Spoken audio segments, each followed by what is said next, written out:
주간 동안에 우리 큐트했던 본문 가운데서 오늘 그 팔복에 대해서 오늘 한번 함께 살펴보고자 하는데요. 우리가 이 진짜 잘 알고 있는 내용입니다. 굉장히 유명함에도 불구하고 그런데 많은 분들이 또 잘 모르시거나 그냥 각각인 걸로만 알아요. 딱 이렇게 떨어진 걸로만 아는데 근데 유명하지만 또 많이 모르는 또 오해가 많은 본문이기도 해서 오늘 제가 이 팔복을 가지고 여러분들과 함께 나누고, 여러분 잘 아시죠? 하나님이 사람을 창조하시고 제일 먼저 준 게 복입니다. 여러분, 복은요 우리 인간에게 너무너무 중요해요. 진짜입니다. 여러분, 하나님이 흙으로 당신의 형상을 따라서 사람을 만들어 놓고 제일 먼저 준 게 복입니다. 여러분, 복인데 그만큼 중요한데 사람이 살아가려면 꼭 있어야 되는데, 문제는 이제 이 복이 타락한 본성을 가진 우리 인간들이 자꾸 오해를 하게 한다는 거예요. 자꾸 물질적인 걸로만 봐요, 이 복을. 그게 문제라는 거예요. 그런데 예수님께서 그 잘못된 복에 대한 시각과 오도된 그 복에 대한 관념들을 예수님이 지금 산상수훈, 이거 예수님의 설교입니다. 말 그대로 산 위에서 하는 예수님의 이 설교를 하는데 공식적인 예수님의 첫 번째 설교의 제목과 주제가 팔복이고 복이고, 잘못되었던 그 복을 예수님께서 다시 한 번 더 바로잡아 주시는 거예요. 여러분, 그리고 이 팔복은 하나하나씩 이렇게 뜯어보는 게 아니라 전체 통으로 되어 있고, 이 복은요 이렇게 연결이 되어 있다는 것을 여러분 꼭 기억해 주시고, 다시 우리가 마태복음을 다시 볼 수 있을 날이 되려면 많은 시간들이 걸리겠죠. 그러니까 오늘 한 30분 짧은 시간 동안에 다시 한 번 더 여러분들께서 이 복에 대한 개념들을 정리하시고, 우리 복 받아야 돼요. 그러니까 정리하시고 마음속에 결단하시는 여러분 되기를 바랍니다. 여러분, 오늘도 우리 아마 성가대 하셨거나 신앙생활 하신 분들은 너무나 이 예수님의 이 설교를 좋아해서 많은 분들이 곡을 써가지고, 우리가 심령이 가난한 자는, 아마 그 곡을 많이 합창으로도 불러보고 또 중창으로도 불러보고 콧노래로도 많이 불러봤던 모든 크리스찬 국민송, 그죠? 심령이 가난한 자는 천국이 저희 것이며, 너무너무 우리가 잘 알고 있고 유명한 본문인데, 그런데 우리 성도님들이 이 복에 대한 좀 그릇된 잘못된 선입견을 가지고 있다는 게 문제입니다. 여러분, 저도 마찬가지예요. 여러분, 저도 모태신앙이거든요. 그런데 제가 어릴 적에 신앙생활을 이렇게 쭉 해왔던 거를 제가 설교 준비하면서 한번 떠올려 보니까, 저를 가르쳤던 우리 담임 목사님이나 저를 가르쳤던 우리 전도사님이나 교회 장로님이나 권사님이나 심지어 저희 부모님이나 우리 할머니들께서도 복이라고 하면, 우리 믿음의 세대도 복이라고 하면 늘 이 물질적인 복, 사업으로 성공한 복, 아니면은 좀 권세나 뭐 가르치는 지위에서 좀 높은 사람들, 뭐 교수님이나 아니면은 그런 분들을 향해서 우리 교회 어르신들이나 목사님들이 저분 복 받았다 이렇게 얘기했어요. 권사님 맞죠, 그렇죠? 예, 다 그랬다고요. 그러다 보니까 신앙생활이 자연스럽게 이렇게 자리가 잡히면서 자연스럽게 이제 교회 안에는 경제적인 능력이 있는 사람들이 복을 받았다는, 그리고 실제로 그런 사람이 교회 내에서도 대접을 받아요. 대우를 받아요.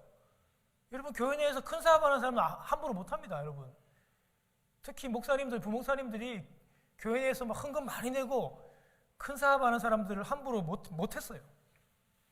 저도 그런 걸 보고 자랐단 말이에요. 저희 부모님들도 그랬어요. 막 경제적으로 성공한 사람들을 다 복 있는 사람들이라 얘기하고 그렇게 대우를 하게 되었다는 거죠. 여러분, 그렇지 않습니다.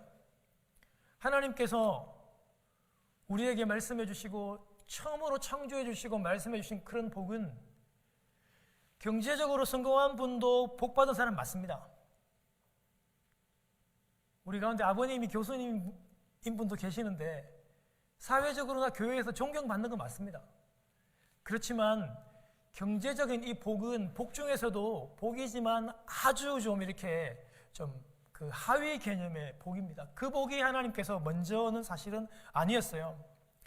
여러분, 하나님께서 사람에게 살아가는 데 있어 가지고 가장 필요했던 것이 복이기 때문에 창세기 1장 28절에 사람을 창조하시고 하나님께서 복을 주어서 말씀하시는 내용이 바로 그 내용입니다. 창세기 1장 28절에 제가 메시지 성경을 제가 적어왔는데요. 여러분 한번 들어보세요. 하나님께서 말씀해 주시는 그 복이 그 자녀를 낳고 번성하여라. 그러니까 자녀를 많이 낳고 번성하고 온 땅에 가득하여라. 그리고 그 땅을 돌보아라. 바다의 고기와 공중의 새와 땅 위에 사는 온갖 생물들을 돌아보아라. 하나님의 형상을 닮은, 하나님의 인격을 닮은 사람이, 인간이 하나님의 형상을 닮은 그 대리자로, 에이전트로 이 땅을, 자녀를 많이 낳고 온 땅에 가득하면서 하나님께서 만들어 놓은 그 다른 피조물들을 잘 돌아보는 거예요. 그 하나님의 형상을 가지고, 하나님의 그 마음을 가지고, 하나님의 그 뜻을 가지고 잘 돌아보는 그것이 바로 복인 거죠. 그래서 여러분, 어쩌면 우리는 이미 복을 다 받은 자들이에요. 근데 우리가 그걸 잘 못 느끼고 잘 깨닫지를 못하죠. 우리는 복을 하나님으로부터 자꾸 무언가를 이렇게 막 엎드리고 막 굶고 금식하고 이렇게 따내고 쟁취한다는 그런 개념으로 알고 있지만 하나님께서는 이미 우리들에게 복을 다 주셨어요. 사실은 복의 개념은 막 땡깡 부리고 막 40일씩 막 금식하고 막 뒹굴고 얻어내는 그런 개념이 아니라는 거예요. 여러분, 창세기 12장에 하나님께서 아브라함에게 주신 복을 한번 구약에서 한번 기억해 보십시오. 하나님이 이렇게 말씀합니다. 12장 1절과 4절에, 여러분 그 유명한 말씀이잖아요. 내게 복을 주어 너의 이름을 창대케 하리니 너는 복의 근원이 될지라. 너를 축복하는 자에게 내가 복을 내리고 너를 저주하는 자에게는 내가 저주하리니 땅의 모든 족속이 너를 인하여 복을 얻을 것이라. 하나님께서 아브라함을 콜링하시면서 복의 근본, 복의 소스, 복의 근원이 되시겠다고 말씀하십니다. 여러분, 분명히 여기에 나오는 복을 주다, 복은요, 그 히브리의 바라크라고 하는 동사인데요, 분명히 큰 민족을 이루고 이름을 창대케 하는 것도 분명히 복 맞습니다. 그런데 저도 그랬고 우리 한국에 계시는 우리 목사님들도 그랬고 이 부분을 굉장히 볼드하게 강조해서 설교하고 가르치고 큰 민족이 되는 거, 큰 교회가 되는 거, 크게 성공하는 거, 그 분야의 최고가 되는 거, 이런 걸로만, 복으로만 자꾸 강조하다 보니까 이게 어딘가 모르게 자꾸 복에 대한 오해가 생기게 되었다는 겁니다. 사랑하는 여러분, 제가 좀 전에 말씀드렸듯이 복이라고 하는, 여러분, 이 단어, 이 의미 안에 경제적이고 물질적인 거는요, 복 맞습니다. 그런데 그것은 굉장히 가장 하위의 개념이고, 여러분, 그런데 경제적이고 이 물질적인 이 복만을 구하게 되면, 물질적인 복이 목적이 되면 반드시 여러분 그 복은 기복주의 신앙으로, 그리고 무속신앙으로 흐르게 됩니다. 지금 한국의 교회가 그렇고 이 미국의 교회가 그랬고, 여러분 영국, 독일 다 여러분 지금 그렇게 변질되어 가고 있어요. 여러분, 물질의 복이 맞는데 그 물질의 복을 목적으로 삼고 그것만 구하면, 그래서 하나님을 그렇게 물질의 복을 주시는 분으로 알고 하나님을 어르고 때를 쓰고 그렇게 복을 주시는 분으로만 생각하면 우리 기독교가 기복신앙이나 무속신앙으로 밖에 안 된다는 것입니다.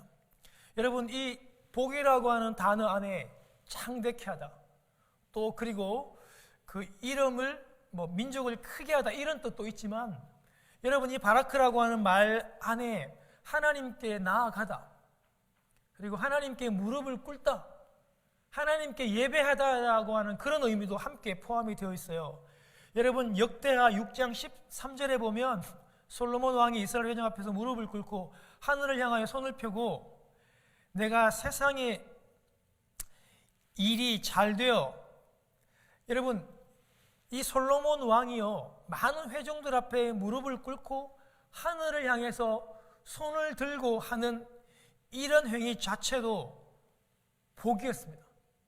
이렇게 예배하고 하나님을 찾고 하나님 앞에 나아가는 이런 모든 어떤 행동들도 복입니다. 그런 의미에서 오늘 찬송하고 예배하러 오신 여러분들은 복받은 사람이고 또 복을 구하는 사람이에요. 여러분 이 두 가지가 반드시 같이 간다는 것, 같이 있다는 것을 잊어버리면 안 돼요. 한 가지만 강조하면 그렇게 기복적으로 나아갈 수밖에 없는 겁니다. 하나님께서 우리에게 세상의 복을 줍니다. 사업도 잘 되게 하고 또 때로는 또 우리가 생각하는 어떤 그런 학위도 받게 하고 크게 세워줍니다. 내가 세상의 일이 잘 되어서 창대한 복을 받습니다. 이름이 창대하게 되고 민족이 많아지는 것 같은 큰 복을 받습니다.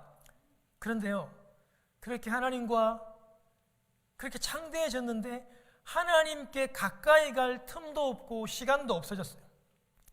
기도할 시간도 없고 예배할 시간도 없어졌다면 여러분 그것은 복 아닙니다. 하나님께 그렇게 여러분 집을 구하고 집 달라고 간구해서 하나님 집 주었더니만 그 좋은 편안한 집에서 있으면서 예배드리려도 안 나와요. 여러분 그 집 본다고. 그러면 그것이 복이 될 수 없다는 거예요.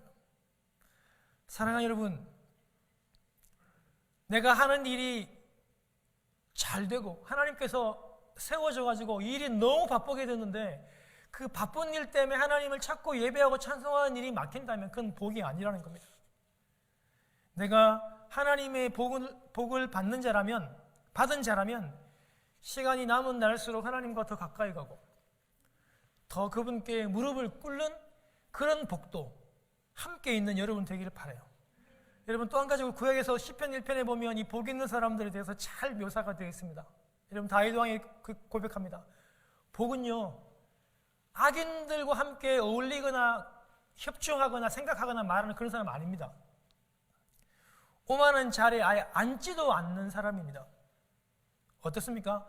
오직 하나님의 말씀을 묵상하고 그것을 주야로 즐거워하고 하나님과 교제하는 그 사람이 바로 성경이 말하는 복된 자고 그것이 진정한 복입니다.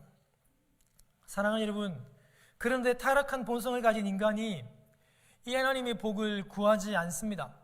이제는 오직 눈에 드러나는 거, 손에 만져지는 거, 강한 경제력, 강한 권세 이런 것에만 집중을 하게 되죠.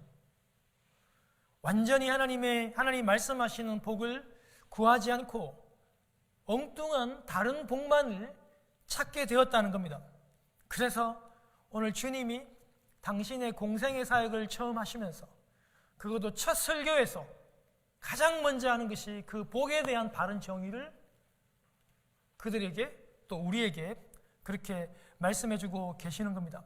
사실은 산상수훈은 제일 먼저 주님을 따르는 이 제자들을 향한 그 가르침이었기 때문에 그 제자들을 향해서 그리고 오늘도 또 예수님을 따르려고 하는 제자들인 저희들에게 오늘 주님께서 그 복에 대한 개념들을 바꾸어 주고 계시는 겁니다.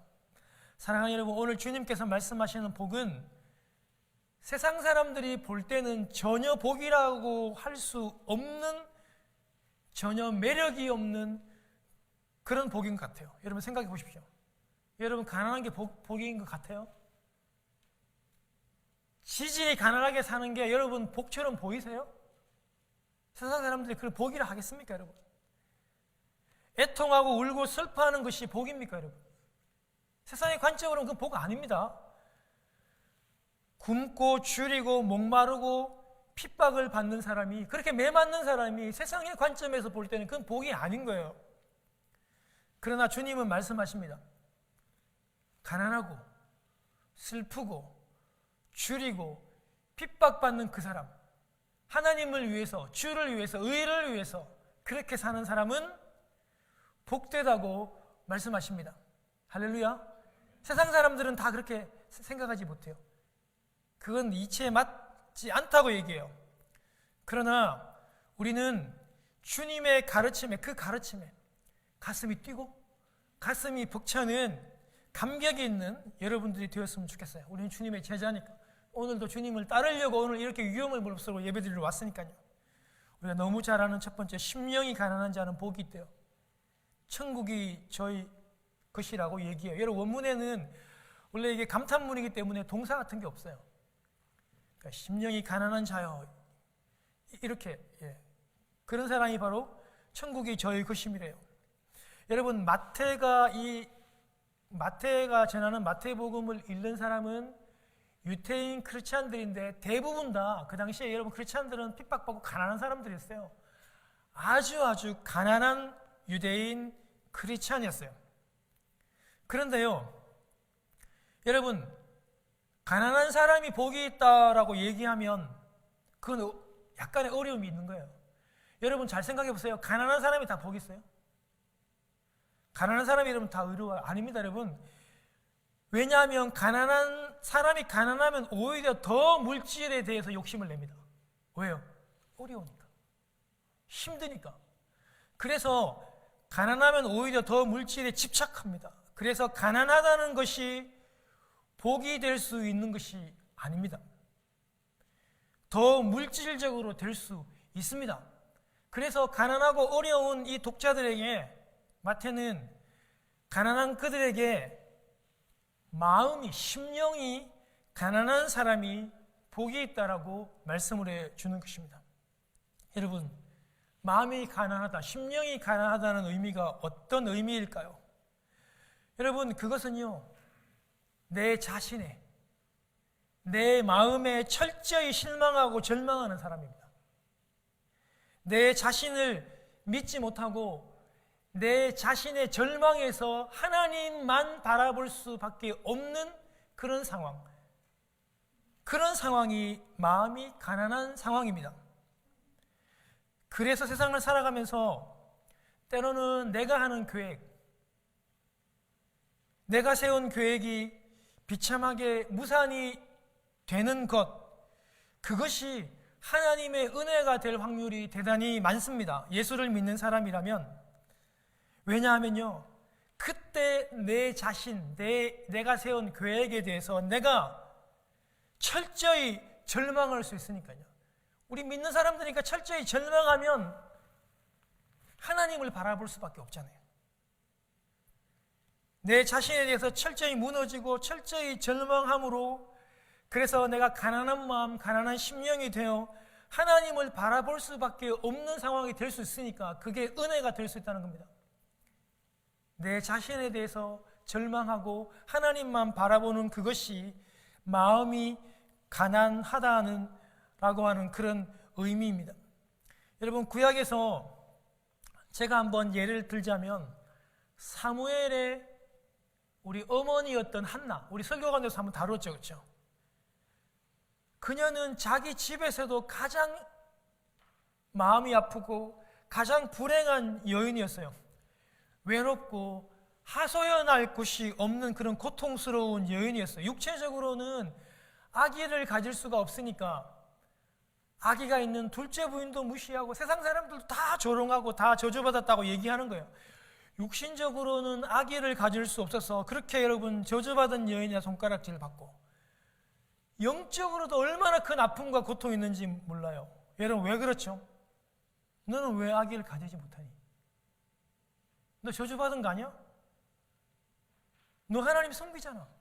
너 하나님 어디 있어?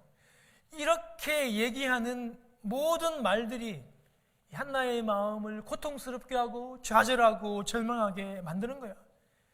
여러분, 그 실로에서 한나가 여러분 그 기도하는 걸 보세요. 고통스러워서 하나님께 아뢰고 있잖아요. 바라볼 수 있는 상대는 오직 하느님밖에 없는 그 상황, 너무 고통스러워서 그런 상황이 바로 마음이 가난한 상태고 그런 심령이 바로 복된 사람입니다. 사랑하는 여러분, 한나가요 계속해서 기도하는데 응답이 잘 안 됩니다. 하나님이 날 잊었나? 기도하다가 오히려 더 괴롭습니다. 응답이 안 되니까 더 괴롭고 더 괴롭습니다. 기도로만 하지 못하고 한나가 또 어떻게 합니까? 통곡을 해요. 통곡을, 가슴을 찢듯이 통곡을 하면서 하나님 앞에 엎드려 나아가잖아요. 그렇죠? 그 모습이 바로 오늘 예수님께서 말씀하시는 그 두 번째 애통하는 자가 복이 있다라고 하는 말씀과도 아주 연관이 깊습니다. 우리 주님이 두 번째 말씀합니다. 애통하는 자가 복이 있대요. 왜냐하면 위로를 받을 것이기 때문이라고 주님이 말씀하십니다. 여러분, 이렇게 애통하는 사람, 슬퍼하는 사람, 여러분 그냥 우는 게 아니라 막 가슴이 그냥 찢어지도록 철저하게 우는 그런 단어이 펜데오라고 하는 말, 그런 의미인데요. 여러분, 그렇게 애통하는 사람은요, 그렇게 애통하기 위해서는 주님이 말씀하신 그 심령이 철저히 가난하고 철저히 하나님만 바라볼 수 있는 그런 사람이 연결되어서 철저히 애통할 수 있습니다. 이렇게 팔복은 연결이 되어 있습니다. 하나님 앞에서 가슴이 찢어지도록 애통하는 사람이 복이 있다고 얘기합니다. 여러분, 세상의 기준으로는 안 맞아요. 철저히 고통과 서름과 슬픔으로 우는 그 사람이 어떻게 복이 있어요? 세상 기준으로 볼 때. 세상은 어떻게 해요? 웃으면 복이 온다고 얘기하잖아요.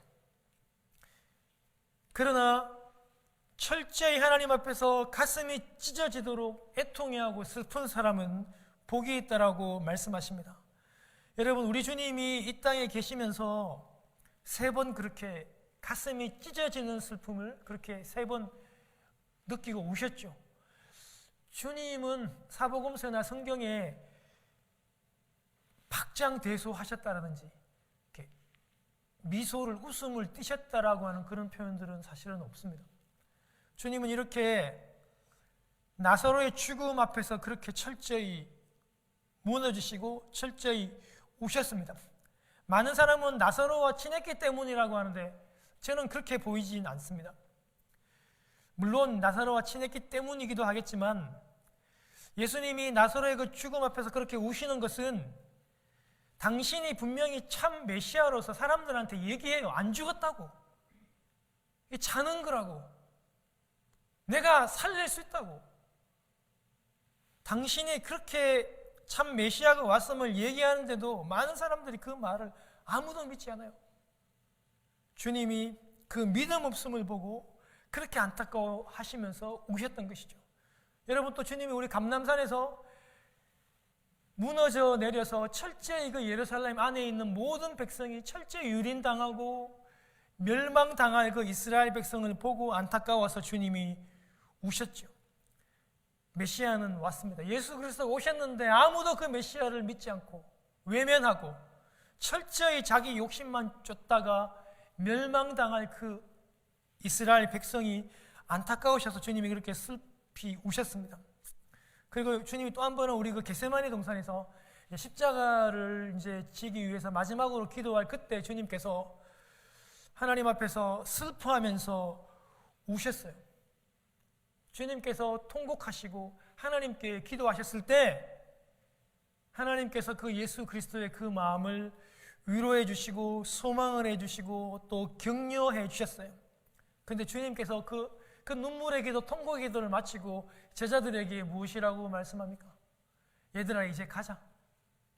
그렇게 말씀하시고 주님이 당당히 십자가의 길을 걸어가시는 겁니다. 하나님의 위로를 받았기 때문입니다. 우리가 이렇게 하나님 앞에서 애통하게 되면 하나님의 위로를 받기 때문에 그 사람이 복이 있는 것입니다. 여러분, 우리 사람에게는 때로는 내 능력으로 안 되는 것도 있어야 합니다. 그것이 괴롭지만 그것으로 하나님 앞에 애통할 수 있기 때문에 그것이 때로는 우리 믿는 사람들에게는 복이고 그것은 은혜인 겁니다. 아버지가 여러분 큰 부자예요. 정치적으로도 큰 능력자고. 그래서 아들이 뭐만 하면 해결을 다 해줘요.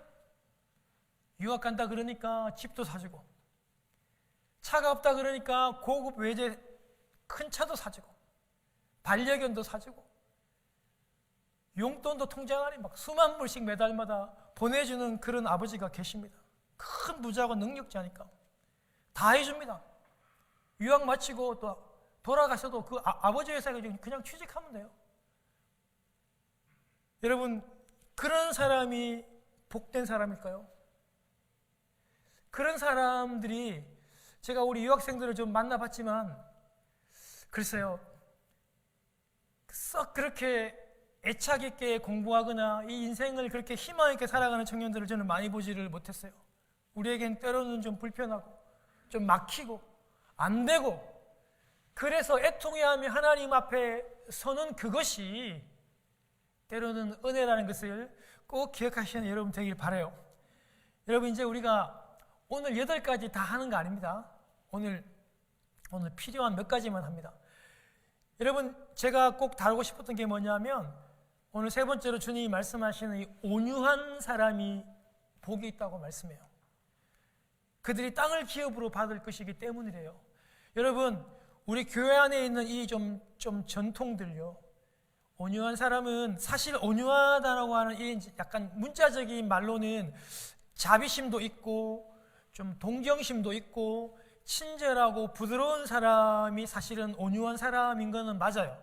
그런데 우리가 이제 교회 안에 신앙생활 쭉 해오다 보면 착하기만 한 사람들이 있어요. 교회 내에 보면 막 우유부단하고 잘 결정 못하고, 그런데 너무너무 착해요.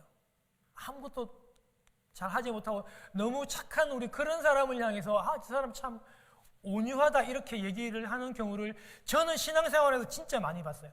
착하기만 한 우리 교회 오빠, 교회 형, 그런 사람들을 우리 어르신들이 참 쟤는 참 온유하다, 참 그렇게 얘기를 하는 거를 많이 봤는데요. 여러분, 사실은 이 온유하다는 말이 자비심도 있고 사랑도 있고 동정심도 있고 친절하고 부드러운 것도 맞지만, 요 단어가요, 프라테우스라고 하는 요 단어가 여러분 그 야생 동물의 거친 품성을 가리키는 단어이기도 합니다. 그러니까 부드럽고 착하기만 한 단어는 아니에요, 여러분. 여러분 잘 보세요. 바울을 한번 보세요. 여러분, 이 바울은요, 예수를 믿기 전에, 예수 그리스도의 손에 잡혀서 조련되기 전에, 훈련되기 전에는요, 이 바울이 여러분 얼마나 성격이 급하고 얼마나 강했냐면, 눈에 거슬리는 예수 믿는 사람들 다 잡으러 다니고 다 감옥에 넣고, 심지어는 자기가 돌을 들어 죽이진 않았지만 똑같이 살인을 이렇게 의도하고 방조하는, 그만큼 이 급한 성격의 소유자가 바로 바울이었어요. 여러분, 최고의 좋은 말, 최고의 좋은, 여러분 좋은 비싼 명만은요, 마구간에서 어릴 적부터 길러진 그런 말이 아니래요. 물론 그런 말도 좋은 말이 될 수 있겠지만, 최고로 비싼 말, 최고로 치는 명만은요, 야생말을 잡아서 조련사가 그 말을 조련하는 그 말이 최고의 명말이에요. 근데 그 말은요, 야성의 그 모든 강직한 품성을 품으면서도 주인을 순종하는 말이 되기 때문에 그렇게 최고의 명마가 될 수 있었대요.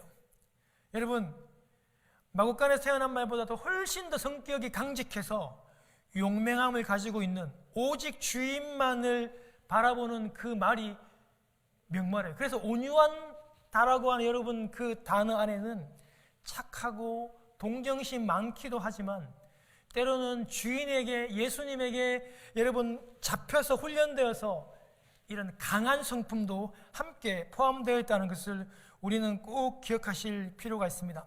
여러분, 성경 가운데서 온유한 사람이라고 언급되는 사람은 딱 두 사람 있습니다. 한 사람은 여러분 잘 알듯이 모세입니다. 지민의 그 어떤 사람들보다 그 온유함이 승했다고 얘기했습니다.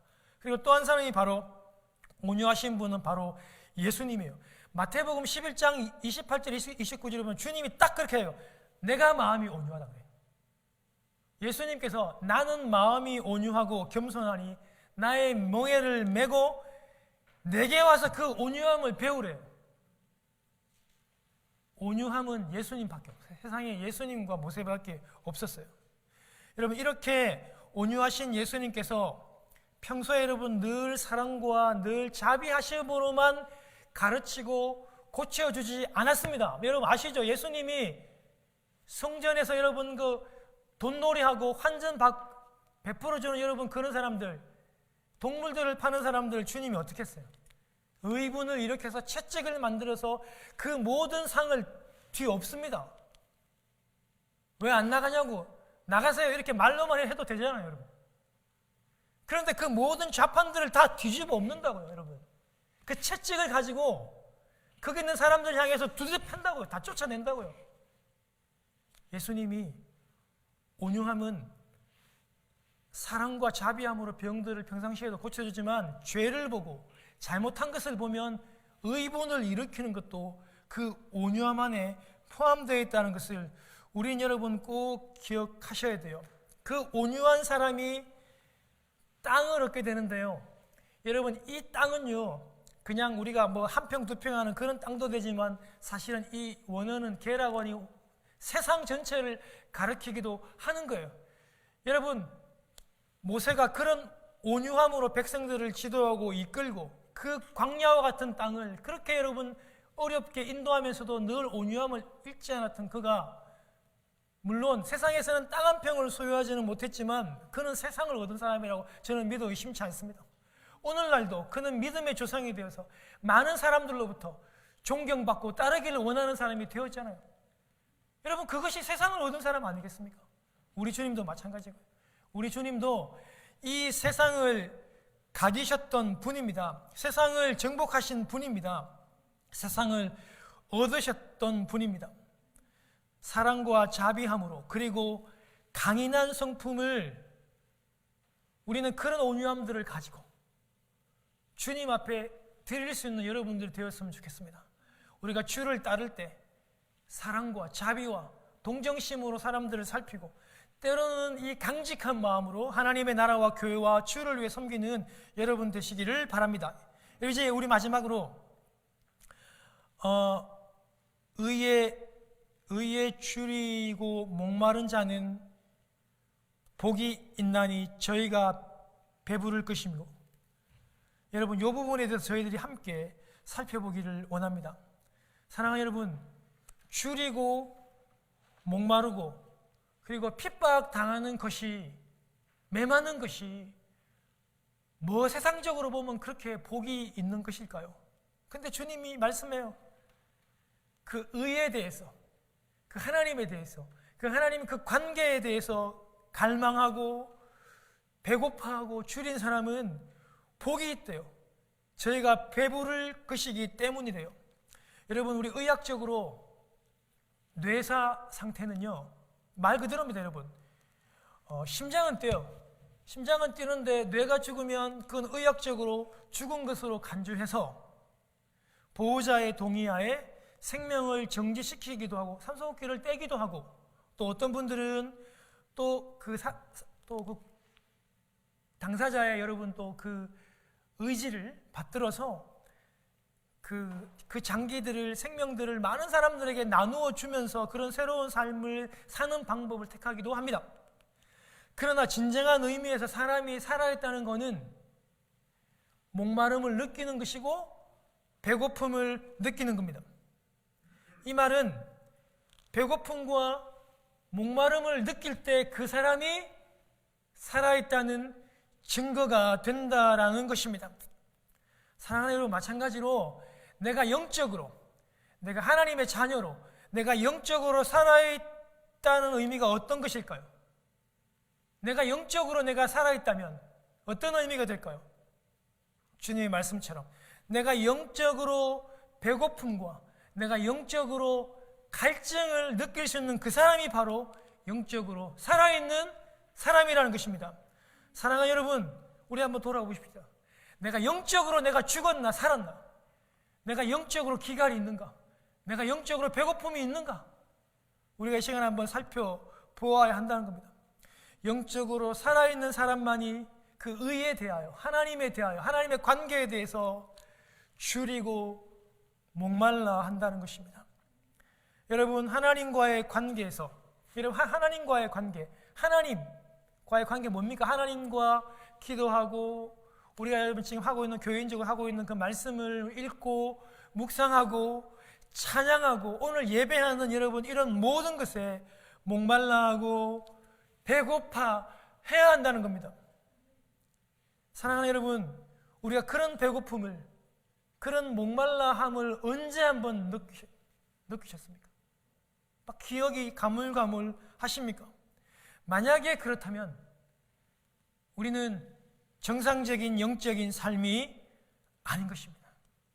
어서 우리는 정상적인 삶으로, 살아있음으로 하나님에 대해서, 예배에 대해서, 찬양에 대해서, 말씀 묵상에 대해서, 기도에 대해서 배고파하고 목말라하는 사람이 되어야 한다는 겁니다.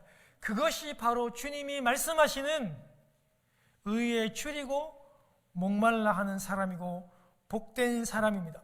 사랑하는 여러분, 이것을 어떻게 세상이 이해를 해요?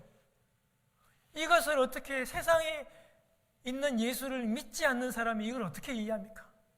내 안에 성령님이 계시고 내 안에 예수님이 계시는 사람만 주님의 이 말씀을 이해할 수 있는 것이죠. 왜요?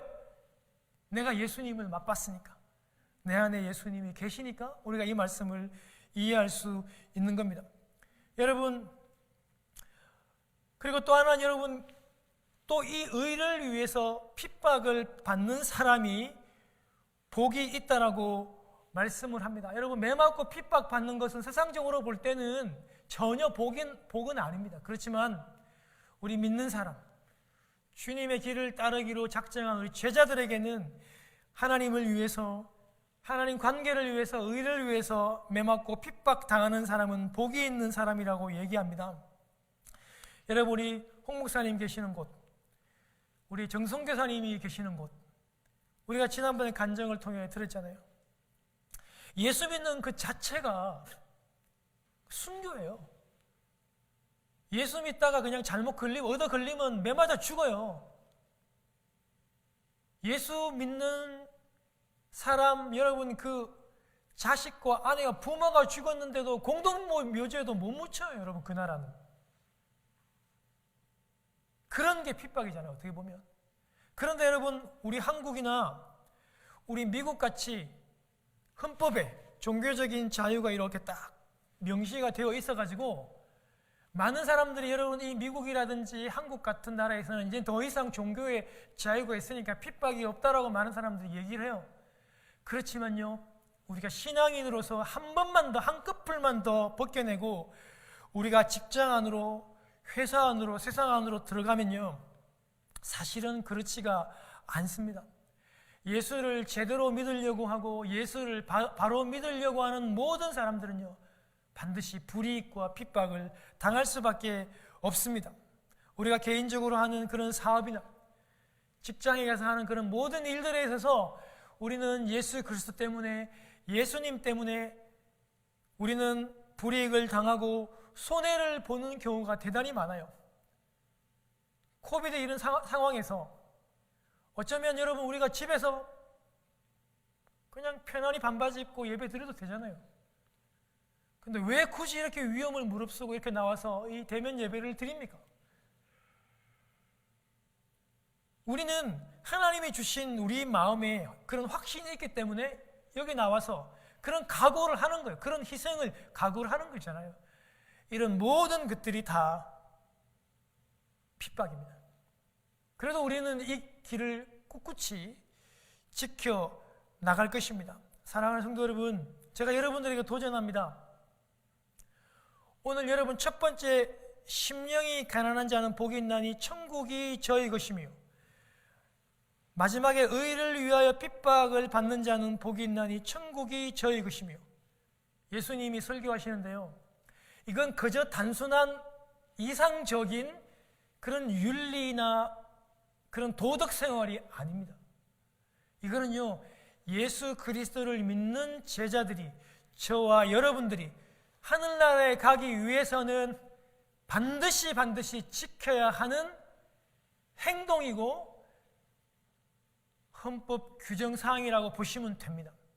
그래서 오늘 여러분 나와 있는 이 말씀들을 그냥 단순한 도덕이나 윤리가 아니라 내가 정말 하나님 나라에 가는 그 순간까지 내가 이 말씀 붙잡고 이 말씀 묵상하고 이 말씀대로 오늘 우리 심령이 가난한 자에 대해서, 내가 애통하는 것에 대해서, 온유한 것에 대해서, 의를 위해서 핍박을 받는 것에 대해서, 또 의를 위해서 내가 취되고 목말라 하는 것에 대해서 날마다 생각하고 결단하는 여러분 되시기를 주님의 이름으로 축원합니다. 우리 한번 기도하겠습니다.